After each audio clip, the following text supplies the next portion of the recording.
And what are the most, like, if you had to like name the most obvious things? Probably ads. No. I would say it's. But first, a word from our sponsor, Ahrefs. Do you wish you could get more traffic to your website? Half the battle of that is knowing what to fix on your website regarding SEO. You could always hire an SEO consulting firm to do that, but that could be expensive. I've always said, if you could do it in-house, understand SEO, understand what you need to fix, you could probably fix it better than most SEO companies because you know your business, you know your customers, you know your content better than anybody else. What if you get a free SEO audit from an amazing tool set? That is the power of Ahrefs Webmaster Tools. Ahrefs Webmaster Tools gives you the tools and the information you need to go ahead and see a list of things that you can fix on your site immediately. You'll see the keywords you're ranking for, understand how Google sees your content and your site, and discover how making changes to your website could absolutely blow up your traffic in Google search. So check out Ahrefs Webmaster Tools at ahrefs.com/webmaster-tools. And thanks again to Ahrefs for sponsoring. Thinner content. I would say, and thin content, just to be clear, is not short content. Thin content has no value for the user. So if you think about it in terms of if somebody searched Google, found your content, does it actually meet or exceed user expectations? If it doesn't, it's thin, right? And that at scale is a huge problem. So that would be bad. The user experience. And you detect this for them by doing an audit, and you tell them delete sometimes probably close to 70% of their content sometimes? Occasionally, it could be that bad. It's usually not that bad, but there are pockets, like with larger scale sites, which I'm usually helping. It could be like, hey, in this part of the audit, here's 125,000 URLs that should go. And there's people constantly, so those 125 URLs, usually there's like a person or two that probably are constantly producing content, even at the company at that day when you tell them, cut it. Yeah. And you're cutting that person's job also. Right? No. I'm changing what they're actually working on. Okay. Right. So, and I'm, who knows what goes on behind the scenes at every client, right. But they need to know that what they're producing is not good, or it's done in a way that imagine, a new URL every day based upon something going on, right, versus keeping it at one and just archiving the old, or, whatever, keeping it updated. Sometimes there's just cruft, as John Mueller would call it. And those are easy. Those are like, hey, there are 400,000 URLs here, and maybe they have 10 million pages on site, but here are 400,000 URLs that are literally junk. Right. And most are indexed. Right. And get them out. Right. That could be an issue with like maybe their own internal search pages, totally, or tag pages, or totally just some like weird parameters that generate URLs that they didn't even see before. Absolutely. Right. Yeah. Yeah. Yeah. I even have this problem. I've been writing about search for 20 years, and I have probably 40,000 articles, and a lot of that stuff is old. But there's people like, you should delete your old stuff. I'm like, no way in hell am I deleting No, I don't recommend that. Actually, I with news publishers especially, I'm like, do not set a time and go, we're going to delete everything. Because if it's high quality content, it's helping you quality wise, one. Number two, they could have inbound links that are strong, right? Maybe, New York Times linked to it a bunch of times or whatever it may be. Like you don't want to go and nuke that old content. But if it's completely not relevant anymore and really just not great anymore or whatever it may be, then totally cool to nuke it. You know? I mean, there's even some sites that say, look at your Google Analytics. If that page is not, or those URLs are not getting enough traffic, then delete it. And I'm like, no. No, that's wrong too. Google's on record about that because it could be a seasonality thing. It could be, just that it was really important in 2009. And people were searching, and it's not now, but it's still high quality content. One good example for me is like people delete your Yahoo search category. I'm like, no, and now Yahoo search might come back. Exactly. So, I mean, I have all that history there, so it's a great example. I mean, there's also that factor. So there's the thin content aspect. What else is there? Definitely user experience. I mean, aggressive ads, aggressive affiliate, deception. Forcing people through, let's say, a 40 slideshow article with ads all around everything. I mean, it comes in a lot of different forms, but usually I have at least a full deliverable or two just about this. Mm-hmm. Just to let people know this is part of it. It's literally in Google's broad core update post. Right. Is the page full of ads, this and that? Is the user experience terrible? So that's probably the second biggest bucket. Okay. Which incorporates a lot of different things. Right. That's I mean, you mentioned a bunch of things there: ads, deceptive stuff, affiliate links, like in the way. Yeah. And sometimes that people just don't know, and it's part of their design, and it's just like, this is how we add it. This is, we wanted to encourage people to click here. Yeah. And that encouragement of people clicking in a certain way that helps the publisher. might not be the best experience for that user at that time. Yeah, exactly. And the deception thing is big too, because if you anger a user, they're going to remember that. And they may even post about it on forums. Like Google can pick up a lot of different stuff, like sentiment over time, right? And you don't want to suddenly start doing that to people. It's not good. They won't come back. They won't imagine they're searching and see you in the search results and they're like, oh no, last time I went there, I got hit by malware, or they sent me downstream to a porn site I didn't even realize I was going, right? That's the worst. It's like deceptive links downstream to advertisers or sponsors. Terrible, especially if those go wrong and you end up like on a malware site or a dangerous download site or something. Right, for sure. Is there any other big thing in your mind that people overlook when it comes to broadcore updates? So let's see. We have user experience, thin content, technical problems that cause quality problems is another one. So technical problems alone do not cause broadcore update hits. But imagine you had a technical problem that suddenly is dishing out tons of thin content and you don't even know that's happening. I've seen that a ton of times, right? So it's like, you surface, let's say 80,000 pages and they were like, what is that? And they dig in, they're like, oh yeah, that was a bug. And suddenly it's generating all these URLs with either like no content or like a one paragraph or whatever it may be. So you could have stuff like that going on. You could also have technical problems where Google comes across no content, but to you and your own crawlers, you see the content. Right? So I have some interesting stories on that I can't share around here. But yeah, that could be happening too. So now we have 3 big buckets, right? We have thin content, we have user experience, which incorporates a lot of different things, and you have technical SEO problems that can cause quality problems. So within that, especially on larger scale and complex sites, that could be a lot of stuff. The technical SEO probably stuff is probably the easier stuff for them to handle pretty quickly. Yeah, definitely. And by the way, this is also good to, I wrote a whole blog post about the difference between relevancy adjustments, right, and true quality problems. Like with broadcore updates, there could be relevancy adjustments, which are totally correct and they're out of your control and they may be right. For example, the great example is like a news publisher that ranked for a celebrity name because of something that happened in the news. Maybe you rank there and drive a lot of traffic for a year, but it's old now and not really relevant. Google drops you out of the top 10. That's not a quality problem. That's Google saying that article is not relevant anymore. So it's super important to understand that. And one thing you didn't mention, which is probably good for the next segment, are links. And a lot of people confuse links with these broadcore updates. And usually, links pointing to your website, not internal links, but links pointing to your website from external sites, is usually not a broadcore update issue. No. I actually just had this conversation with a big publisher yesterday where especially Google's getting really good at understanding niche areas, okay? For example, the publisher that I was talking to is a large publisher, but I know that there are smaller ones really ranking well. And they had, I checked, they had 950 links. That's it. Ranking at the top of search for commercial queries.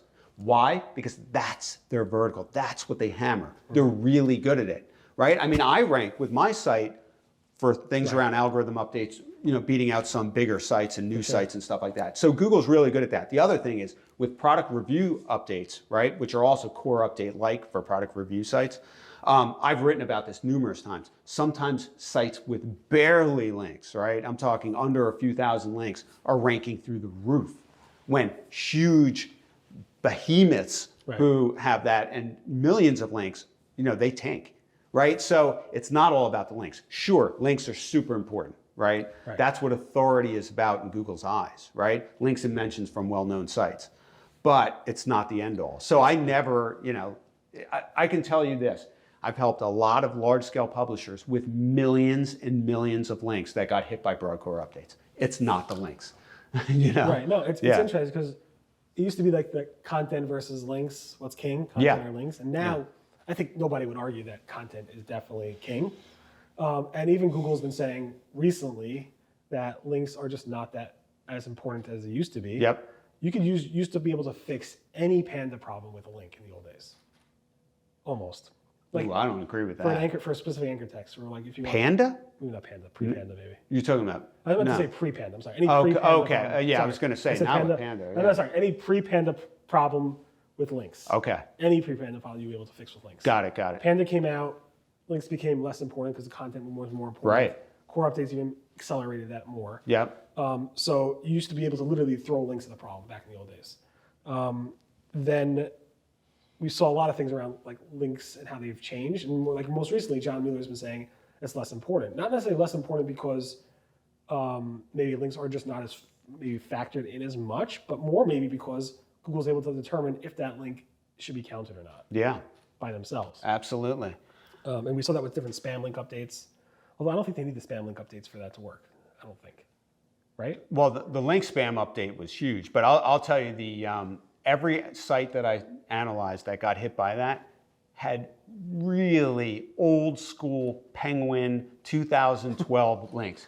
Blobs of text with exact match anchor text linking, directory links. I mean, you name it, it was terrible stuff, which made me go, was Google really counting this? Interesting. Right? I mean, like, that was the mind-blowing part. Penguin should have handled that by himself. Totally. Right. Like, I could not believe what I was seeing. So, which may lead into our conversation about the disavow file, if you wanted to talk about that disavow tool. But, it made, because Google's on record explaining you really shouldn't have to use the disavow tool unless you really have a manual action or you think you could because you set up unnatural links. Right. I totally agree. I've seen it abused by site owners. It's terrible.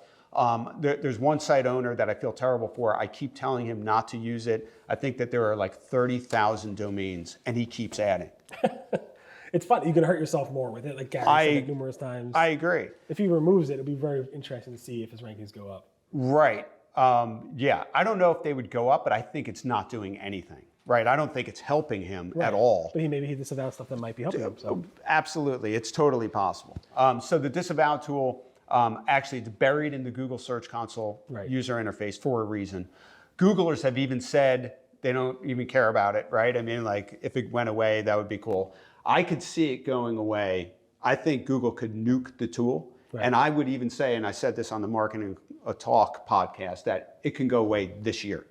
Because I feel like with the link spam update, with Penguin real time, with everything, with Spam Brain now, handling links as well, I think that the disavow tool could go away. Right. I don't know. Maybe they'll keep it, but really, unless you set them up, I'm talking to you out there now, do not use the disavow tool unless you set up unnatural links on your own or you have a manual action. I mean, if they could get rid of the URL pagination tool, what was it called? URL parameters tool, and they get rid of the rel next feature, they could definitely get rid of the disavow tool. I agree. And I'll tell you, if Spam Brain gets really, really good, why would you need the disavow tool? It's just going to nuke. That's what they're saying. So it's going to today. That's what they're saying. Yeah. But like you said, then they came out with the spam update. I'm just thinking maybe the sites you saw that were hit by that spam update that had really like Penguinish links.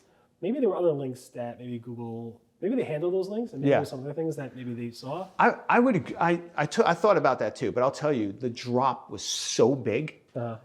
So big. I mean, for some of these sites, it was like 70% those they are the dropped. Same type of people that got hit by Penguin and said we need to build more links.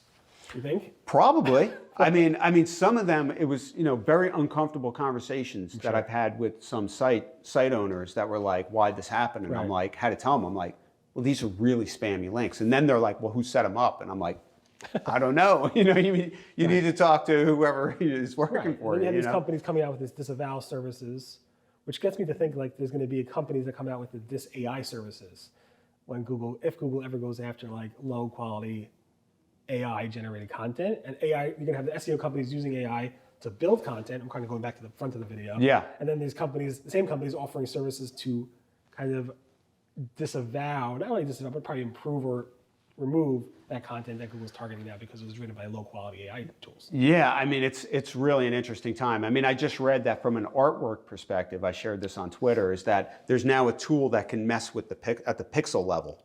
So those generative tools that are creating artwork can't actually do it from them. Right. We didn't even get into all the legal issues around this. Oh, massive legal issues, right? I mean, Germany suing. Yes. You got, Getty suing. Right. Getty's watermark was literally in some of these wacky photos that it generated. I mean, and Neva's sitting back and saying, "We'll pay our publishers. We're going to pay publishers a piece of our revenue." I have to hand it to Neva. I mean, I really like their implementation. I told the founder that the other day. Right. I mean, it's on Twitter. It's really good. They are linking to publishers. They are investing in publishers. They know that's a touchy subject with Google, so they're going right at it. They just launched Neva AI internationally. yesterday or the day before. Yeah. So unfortunately, who's using, I don't know if a lot of people are using Nevo, but perplexity.ai, same deal. U.com with UChat, same deal. Great stuff. Hopefully, Google has citations and links to publishers with Bard. Well, yeah, we'll see. It's super interesting time. By the time this video comes out, I'm sure it'll be like, they made the right choice, they made the wrong choice. We'll see. Yeah. But I think Google is being much more cautious, and they were kind of thrown into this by that big announcement. I agree. That seemed really rushed, and Bing crushed them, as I put in my post. Yeah, but I think some people at Google are looking back and being like, Bing, maybe you went too early. But we'll see. Oh yeah, because of what's being surfaced now with it. I mean, everyone's trying to hammer it. And you're going to find some weird stuff. They I'm should sure. have did a smaller release, like not. Over 1 million people, I think, have. No, maybe a lot of hundreds of thousands of people now have access to it. Yeah, and over 1 million signed up in the first 48 hours. Now they're at 3 million, I think, which is insane. Yeah, I bet it is up to 3 million. They're pushing people to their Edge browser, to their platform, to their mobile app. Yeah. So it's a move. They could get a few points in market share. That's a huge amount of revenue. Yeah. Did you see the numbers on that? So it was 1% of market share equals $2 billion in advertising revenue. It's crazy. That's a massive upside. Yeah. And they're profitable right now. Microsoft said they're profitable right now. Right. I think they said it's an $11 billion business right now, search. So if you can keep adding $2 billion with every search share, it's pretty good. Very good. Yeah. I don't know if they will. I mean, I asked my daughter, would you try Bing Chat? Maybe, if it's good. My son, hell no. So Matt McGee posted a poll, probably mostly to the SEO community. Yeah. And how much market share do you think Bing will get from this launch? Yeah. And I think it was like over 60% or like less than 5%. Oh yeah. I mean, that would be a lot. Comes out or something, we'll see. But I've predicted market share changes and that type of stuff completely incorrectly since 2001. Yeah. So I'm like, Microsoft with live search in 2007 is going to overtake everybody because there was no Chrome browser, there was no Android app by that point. It was just Microsoft owned the operating system, they owned the browser, Internet Explorer, and they still couldn't do it. So quality will generally trump, but Google has a big step ahead, like way more. Well, think about this, right? It's Google's the default search engine on Apple. Yep. Right? They pay a lot for it, right? In Android, which is what I use, it's all over the place. I can't get away from it. So you have to get someone to literally open another app to actually go and search Bing. I don't know. It's a tough road. I mean, they did it with Internet Explorer. I mean, Google was not the default. It was MSN or whatever it was back then. Yeah. So Right. But we will see. Yeah, it should be interesting. Right, well, this was an amazing conversation, Glenn. Thank you so much for having this with me. I know you don't always like to do impromptu type of conversations like this. You're more of a structured guy, so I deeply appreciate this. And you provide so much information to the SEO community, both on your blog, on Twitter, LinkedIn, etc. How can people follow you and learn more about you? Sure. The best way to follow me is on Twitter. I'm heavily active there, so that's @GlennGabe. Also on LinkedIn, I have a Facebook page for G Squared Interactive, and I'm also on Mastodon. Unlike a lot of people, but I'm there. Awesome. And hopefully an AI bot won't replace you anytime soon. So. I hope not. All right, cool. Thanks again. I appreciate it. Okay, thanks, Barry.